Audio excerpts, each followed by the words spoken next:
రెండు రకాలా?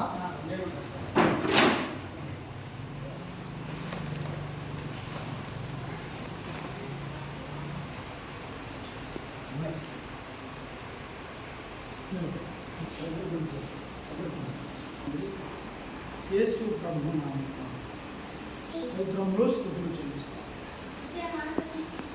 విత్తనాలు నాటుకునే సమయం వచ్చి ఉన్నది. ముందుగా నాయసరావు ఈ విత్తనాలు తెచ్చుకొని ఉన్నారు తండ్రి. విత్తనాలను బట్టి కృతజ్ఞతాస్తుతులు స్తోత్రములు చెల్లిస్తాం. భూములు వేసినప్పుడు మొలకెత్తి 30 60 100 ఫలితం ఈ బిడ్డలు ఈ విత్తనాల పంటను చూడటానికి కొరకవచ్చు. యేసు ప్రభు వారి ప్రార్థనని వేడుకుంటున్నాం. ఆమె మంచి మంచి విత్తనాలు అనే విషయాల్లో జాగ్రత్తలు తీసుకొని చక్కగా నాటుకొని మంచిగా ఫలింపు పొందాలి.